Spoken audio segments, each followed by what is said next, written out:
Hello friends, உங்கள் எல்லோரையும் நான் பிருந்தாஸ் கிச்சனுக்கு அன்போடு வரவேற்கிறேன். இப்போ நம்ம மில்லட் மாவு வச்சு நம்ம ஒரு குக்கீஸ் பண்ணுவோம். அதுக்கு முன்னாடி நீங்கள் இதான் ஃபஸ்ட் டைம் பார்க்குறீங்கன்னாக்க என் சேனலை சப்ஸ்கிரைப் பண்ணி வச்சுங்க. அதோட பெல் ஐக்கனையும் கிளிக் பண்ணி வச்சுங்க. வாங்க வீடியோக்குள்ளே போகலாம். நான் இப்போ பொதுவாக வந்து இப்போ மார்க்கெட்டில் அதாவது நான் வந்து காலம்பரை சாயங்காலம் காஃபி குடிக்கிறப்போ பிஸ்கட் சாப்பிட்றது வழக்கம். ஆனால் நானும் அதாவது கோதுமை பிஸ்கட் பார்த்தோம்னா கிடைக்க மாட்டேங்குது. அதான் சரி வீட்லேயே மில்லட் வச்சு பண்ணோம்னா நமக்கு சத்தாகவும் இருக்கும், உடம்புக்கு கெடுதல் பண்ணாதுன்னு என்ன. அதுக்கு நான் வந்து இந்த மில்லட் மாவு இதில் வந்து ராகி, கம்பு, சோளம், திணை, அதெல்லாம் போட்டு கலந்து ஆசீர்வாதில் விற்கிறாங்க. நான் அந்த மாவை தான் நான் எடுத்துட்டுருக்கேன். நான் இது வந்து 80 கிராம் இருக்குது. இப்போது இதுக்கு வந்து நம்ம நாட்டு சக்கரை வந்து ஒரு 30 கிராம் எடுத்துகிட்டு இருக்கோம்.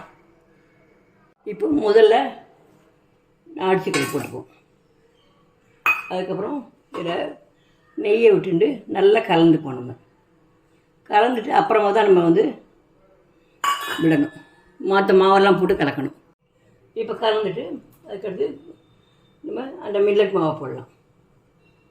மில்லட் மாவு, கோதுமை மாவு போட்டால் தான் வந்து பைண்டிங் ஏஜெண்டாக இருக்கும். இது வந்து ஏலக்காய் தூள், அதுக்கப்புறம் பேக்கிங் பவுடர், அப்போ தான் கொஞ்சம் கரகரப்பாக வரும். இப்போ எல்லாத்தையும் போட்டு நல்லா கலக்கலாம். முதல்ல நல்லா அழுத்தி நல்லா கலந்து விடுங்க. அதுக்கப்புறமா தான் நம்ம பாலை விட்டு நம்ம கலக்கணும்.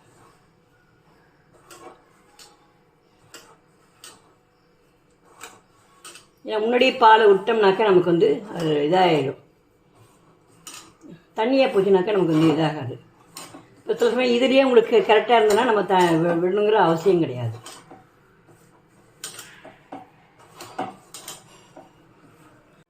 இப்போ இதில் கொஞ்சமாக பாலை தெளித்து ஒரு அரை ஸ்பூன், ஒரு ஸ்பூன் அளவு தான் இருக்கும்.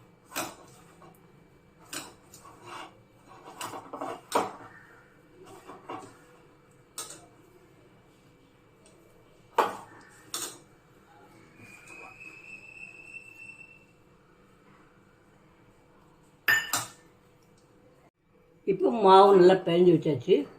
இப்போ நம்ம அதுலேயும் நம்ம வீட்லேயே சட்டியில் பண்ணுறதுனால ஒரு அடி கனமான பாத்திரத்தில் உப்பு போட்டு ப்ரீ ஹீட் ஒரு 10 நிமிஷம் பண்ணிக்கலாம். அப்புறம் இதை குக்கீஸ் எப்படி பண்ணுறதுன்னு காமிக்கிறேன். இது மாதிரி அடி கனமான சட்டியை போட்டு அதில் உப்பை போட்டு நல்லா பரத்தி விடுங்க. போட்டு இந்த மாதிரி ஒரு ஸ்டாண்ட் வச்சு அதுக்கு மேலே நம்ம தட்டில் அந்த குக்கீஸை வைக்கணும். இப்போ வந்து நீங்கள் வந்து அது 10 நிமிஷம் ப்ரீ ஹீட் பண்ண மாவில் இந்த மாதிரி சின்ன உருண்டை எடுத்துங்க. இப்படி நல்லா உள்ளங்கையில் வச்சு நல்லா அமுக்கி விடுங்க. அமுக்கி விட்டுட்டு நம்ம இந்த ஃபோர்க் வச்சு இந்த மாதிரி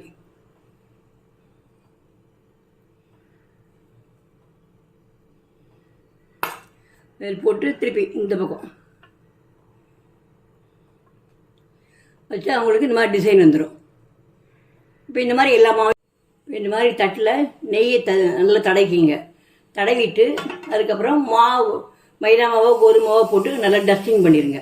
இப்போ எல்லாத்தையும் செஞ்சு வச்சாச்சு. இப்போ நீங்கள் குக்கீஸ் கட்டர் இருந்தால் அந்த கட்டரை வச்சு கூட நீங்கள் ஷேப் பண்ணிக்கலாம்.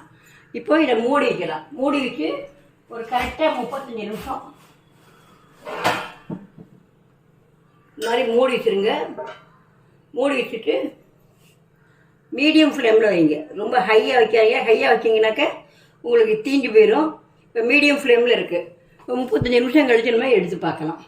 இப்போ 35 நிமிஷம் ஆச்சு, நம்ம எடுத்து பார்க்கலாம். இப்போ நம்ம இதை அடுப்பை அணைச்சிடலாம். அடுப்பை அணைச்சிட்டு அதை எடுத்து நம்ம வெளியில் வச்சிடலாம்.